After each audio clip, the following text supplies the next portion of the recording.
Hello বন্ধুরা, চলে এসেছি আমার একটা পেজে নতুন একটা ভিডিও নিয়ে। আজ রান্না করেছিলাম মাটন। দেখো কিভাবে রান্না করছে। আর আমার মেয়ে আমাকে পেঁয়াজ ছুলে দিচ্ছে, মানে সাহায্য করছে ওই জন্য। আর আমার পুরো আজকে ভিডিওটা করেছে হচ্ছে ভয়েস দিয়েছে আমার বোন, যে বললো দিদিভাই দিয়ে আজকে আমি ভয়েস দিই। তো আমি বললাম দে, কোনো প্রবলেম নেই। আর আমার মেয়েও একটু আমাকে আর আমার বোনকে সাহায্য করে দিচ্ছিলো পেঁয়াজ ছুলে। তো চলো ভিডিওটা কেমন হয়েছে। আলু এখানে ভেজে রাখা আছে, আর কড়াইটায় ফোড়ন দেওয়া আছে দারচিনি, এলাচ, গোটা জিরে, তেজপাতা ও লবঙ্গ। আর তারপরে পেঁয়াজ দেওয়া হয়েছে, আদা রসুন বাটা। আর আদা রসুন বাটাটা 2 মিনিট ভেজে নিয়ে পরে আর একটু পেঁয়াজ বাটা দেওয়া হয়েছে। এখানে একটা গোটা পেঁয়াজও দিয়ে দিয়েছি, আমার মা ভালোবাসে খেতে তাই। নেক্সট এখানে দেব, এটা আছে কাঁচা লঙ্কা, শুকনো লঙ্কা বাটা, জিরে বাটা, এই দুটো এর পরের স্টেপে দেব। আর এখানে টমেটো গ্রেট করে রাখা আছে। এখানে লঙ্কা বাটা আর জিরে বাটাটা দিয়ে দিয়েছি, দিয়ে একটু নেড়ে দেব। এখন এখানে টমেটোটা দিয়ে দেব, দিয়ে এখন আরও বেশ কিছুক্ষণ মশলাটা কষবো, যতক্ষণ না তেল ছাড়ে। আর এইদিকে মশলা দেওয়া জলটাও একটু দিয়ে দেব। এখন একটু ঢাকা দিয়ে দিয়ে মশলাটা কষে নেব যতক্ষণ না তেল ছাড়ছে। তারপরে আমি এখানে এই ভাজা আলুগুলো অ্যাড করব। মশলা এখানে টোটালি কষে গেছে, আমি যা যা ইনগ্রিডিয়েন্টস দেওয়ার দরকার ছিল সবই দিয়ে দিয়েছি। এখন আমি এখানে এই যে ভেজে রাখা আলুগুলো অ্যাড করে দেব। অ্যাড করে এখন আলুটা দিয়ে বেশ কিছুক্ষণ কষে দেন আমি মাংসটা দিয়ে দেবো। আর এখানে রান্না করতে করতে গরম লেগে গেছে, বাবা বানিয়ে দিয়েছে লস্যি, এখানে একটু লস্যি খেয়ে নিচ্ছি। আলুটা এবার কষিয়ে নেব। দেখো বন্ধুরা, এখানে মাংসের সাথে যে আলুটা কষিয়েছিলাম সেটা কিন্তু আমি তুলে রেখেছি একটু কষিয়েই, কারণ এটা চন্দ্রমুখী আলু, বেশি কষালে গলে যাবে। আর খাসির মাংসে একটু চন্দ্রমুখী আলুটাই ভালো লাগে, তাই আমি এখন আলুটা তুলে রেখেছি। আমি পরে মাংসটা হয়ে গেলে ঝোলে মিশিয়ে দেবো। এবার আমি এখানে মাটনটা অ্যাড করব। দেখো বন্ধুরা, মাটনটা এত ভালো, পুরো সলিড পিস, কোনো হাড় নেই।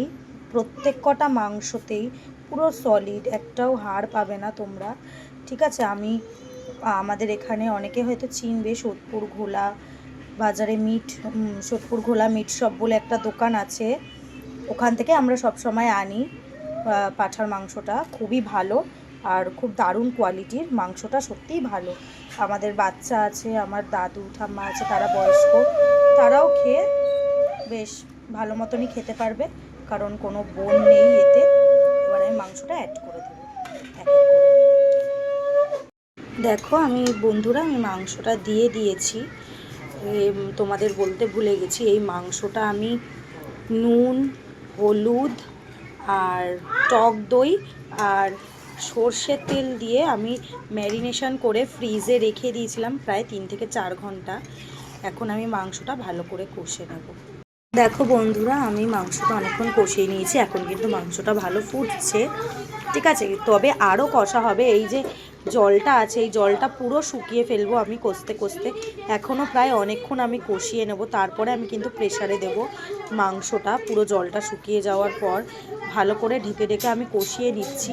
আর এই যে মাংস থেকে জলটা উঠেছে, এটা কিন্তু আমি আলাদা করে কোনো জল দিইনি। আমি সেই যে শুরুতে মশলা ধোয়া একটু জল দিয়েছিলাম ওইটুকুই, আদার্স আমি কোনো জল অ্যাড করিনি।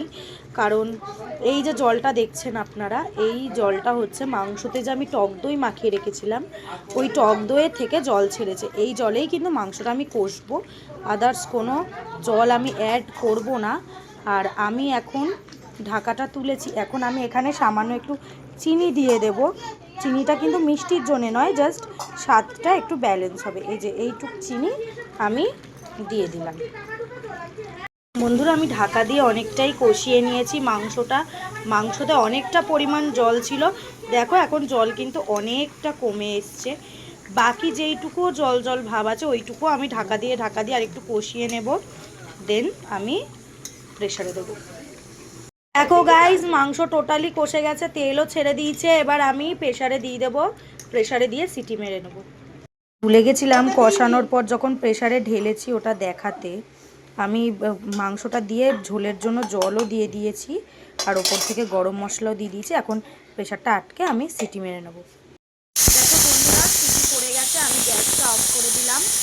এবার আমার মাটন রেডি, ঢেলে তোমাদেরকে দেখাবো। বন্ধুরা প্রেশারে ঢাকনা আমি খুলে নিয়েছি, কিন্তু এখনও মাংসটা কনস্ট্যান্ট ফুটেই যাচ্ছে। কালারটা কেমন এসছে তোমরা জানিও। আমি মাংসটা ঢেলে আবার তোমাদের সাথে শেয়ার করছি। গাইজ আমার পাঁঠার মাংসের ফাইনাল লুক আমার রান্না হয়ে গেছে। এবার আমি একটুখানি ওপর দিয়ে ফ্লেভারের জন্য সামান্য ঘি দিয়ে দিলাম। বন্ধুরা তোমরা তো দেখতেই পেলে আমার বোন কিভাবে রান্না করলো মাটনটা।